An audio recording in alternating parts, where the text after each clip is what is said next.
As in-person events are moved online, interacting with friends and family virtually can start to feel like a chore. While distancing from our peers is encouraged, social interaction doesn't always have to be with another human. Throughout the course of the pandemic, animal shelters have seen a sharp increase in adoption rates. Neglected pets are given a second chance while providing companionship to those stuck at home. The loss of weekend nights normally spent at concerts and other social gatherings are now spent inside with a new friend. I decided that I was going to be coming back to Austin for my sophomore year, and then I figured we would still be quarantined, we would still be pretty isolated. I figured that might as well have some company with me if I'm going to be in my room all day. I've always wanted a pet of my own, and on top of that, honestly just being so lonely. I'm a people person, so not being able to see people that I love to be around every single day, I was I'm so lonely, and my parents kind of fell into the trap, and then I got a dog. For me personally, having a dog really helps my mental health, especially when we're basically stuck in our rooms 24/7.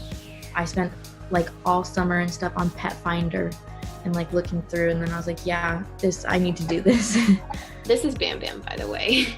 As I've had them, even for a month, I do notice them having very specific personalities. She's a golden retriever. Her name is Zola from Grey's Anatomy. I literally cannot imagine raising a puppy not being in quarantine. The amount of work she was crazy. Since I got Bodhi, I actually have been going out a lot more, leaving my apartment. I don't go see people, but I have to take them on walks a couple times a day. So I actually get out of my apartment and get fresh air, which I was not doing before I had him. Even if it's a full-grown dog, you do want to kind of have an idea in your head of what you're gonna do. Training, it doesn't have to be hardcore training, but you want them to be well behaved to make your life easier. So for me, I watched a lot of YouTube videos, and they help a lot. There's tons of professional trainers on YouTube. To have them in my apartment, they had to be an emotional service animal. I was more so considering them as emotional service animals so that they could live with me in my apartment. But sometimes they come and they sleep with me or sit with me while I'm studying and stuff like that. And they always run up to me when I come home.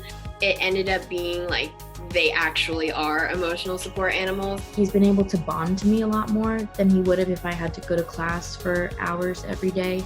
And I've also been able to work on training more than I would have because I'm with him every day, all day.